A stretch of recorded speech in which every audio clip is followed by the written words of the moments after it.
এক যুগ আগে জামালপুরে শৈশবাড়ির ধরবর্ষা গ্রামে চিকিৎসা সেবা দিতে নির্মাণ করা হয় কমিউনিটি স্বাস্থ্য ক্লিনিক, কিন্তু সেবা নিতে যাওয়ার জন্য করা হয়নি কোনো রাস্তা। সেবা গ্রহীতাদের অভিযোগ, পাকা সড়ক থেকে প্রায় ৩০০ মিটার দূরে ক্লিনিক হওয়ায় দুর্ভোগী তারা।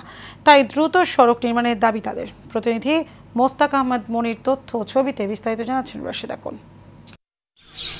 স্থানীয়দের দান করা জমিতে আছে পাকা ভবন, কমতি নেই প্রয়োজনীয় আসবাবপত্র আর যন্ত্রপাতির, কিন্তু নেই কমিউনিটি স্বাস্থ্য ক্লিনিকে সেবা নিতে যাওয়ার রাস্তাটি।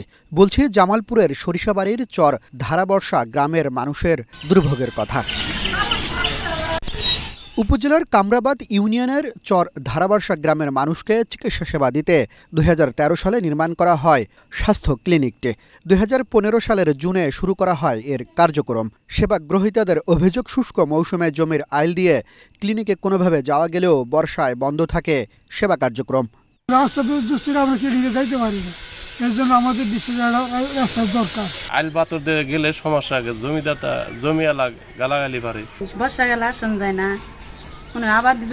আবাদি যখন করে তখন আসন যায় না। ডাক্তার যেমন থাকে মানে রাস্তা যেটা চলাফেরা এটি এটা মানে বড় সমস্যা। বর্ষাকালে আসা যায় না, গর্ভবতী মহিলারা, তারপর বয়স্ক লোকেরা আসা যাওয়া করতে পারে না।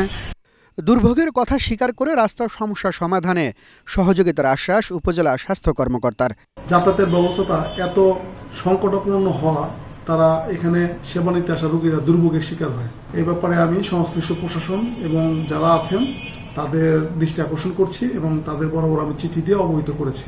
স্বাস্থ্য অধিদপ্তরের অর্থায়নে ৮ শতক জমিতে ২০ লাখ টাকা ব্যয়ে নির্মাণ করা হয় ধারাবর্ষা কমিউনিটি স্বাস্থ্য clinic. Rashed Akon, Asian television.